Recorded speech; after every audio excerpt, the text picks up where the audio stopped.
Het jy al ooit ernstig vir iets gebid en toe gebeur daar net niks nie?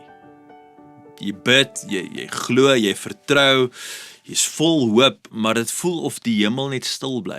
Jy vra dalk vir genesing, maar die pyn bly, dit gaan nie weg nie. Jy vra dalk vir 'n deurbraak of vir 'n deur om oop te gaan, maar dit voel net of niks beweeg nie, niks verander nie.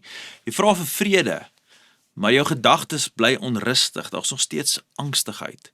En as ons eerlik is, geliefdes, dis in daardie oomblikke wat baie mense begin wonder, kan ek God nog vertrou? Hoor hy my gebede? Is hy werklik daar en stel hy belang in my lewe? Nou, ons is besig met ons reeks soort van Christen en hierdie week se oordenkingstema gaan spesifiek oor, kan ek God nog vertrou? En ek dink dis 'n vraag waarmee baie gelowiges meer worstel as wat hulle ooit hardop sal erken. Want baie keer voel ons, as ek bid, behoort God mos te antwoord. As ek hom dien en ek daag op vir kerk en ek gee my lewe, my energie en ek dra finansiëel by en ek doen, dan behoort dinge mos net beter te gaan. As ek regtig glo, hoekom voel dit asof niks verander nie? Maar wat ek so mooi vind van die Bybel en van God se verhaal deur die woord, is dat sy kinders baie keer voel nie altyd so sterk nie. Hulle baie keer gaan deur dinge. Dis nogals wat ons leer by Dawid in Psalm 13 vers 1. Hy sê, hoe lank nog, Here, sal U my vir altyd vergeet? Nou, kan ek jou iets vra? Het jy al ooit so gevoel? Nee, daai is wat jy voel, daai is wat jy dink, maar jy was net te bang om dit te sê. Bang dit klink ongered. Bang dit klink ongelowig, asof daar 'n geloofskrisis in jou lewe is. Bang mense dink jy twyfel eintlik aan God. Maar Dawid wys vir ons iets ongeloofliks belangrik in hierdie gedeelte. Dit wys vir ons dat God is nie bang vir jou eerlike emosies nie. Inteendeel, jou emosies is belangrik. Hy het vir jou emosies gegee. Party mense dink geloof beteken, ek moet net wys of seker maak of lyk. Ek moet maak asof alles net fyn is. Geliefdes, nee. Bybelse geloof beteken iets heeltemal anders. Dit beteken ek bring selfs my pyn, my verwarring, my teleurstelling, bring alles na God toe. Nee, Dawid in hierdie gedeelte leer ons eintlik, hy hardloop nie weg van God af met sy vrae nie. Hy hardloop na God toe met sy vrae.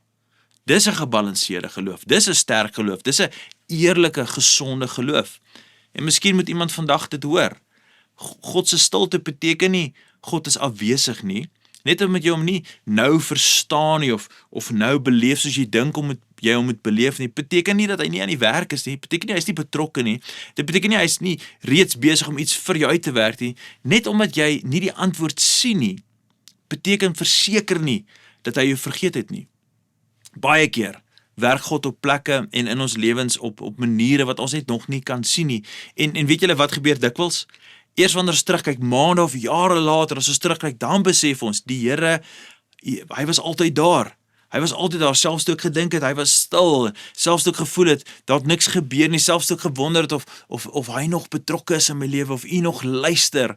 Nee, geliefdes, vandag wil ek jou eintlik net aanmoedig, hierdie eerste dag van, hier wat ons begin op maandag met ons weekse oordenkings, moenie ophou bid, net omdat jy nog nie 'n antwoord gesien het nie.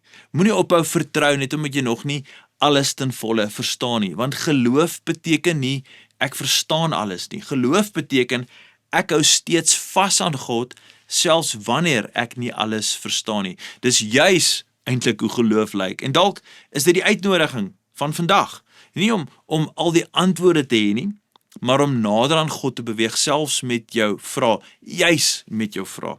Ek hoop jy sal hierdie week saam met ons reis, saam met ons hardloop, soos ons heel week gaan gesels oor hierdie tema, hierdie gedagte, dat kan ek God nog vertrou. Maar vir nou, kom ons bid saam. Hemelse Vader, dankie.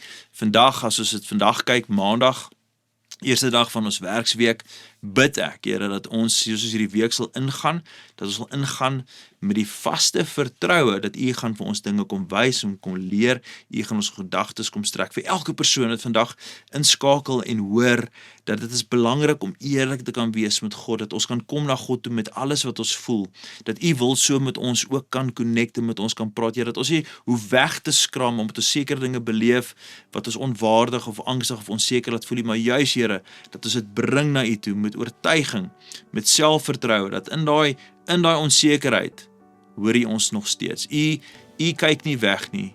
U los ons nie eenkant nie, U is nouliks betrokke. Moenie dat die vyand die oorhand kry oor ons gedagtes nie. Dit is my gebed vandag en die begin van die week.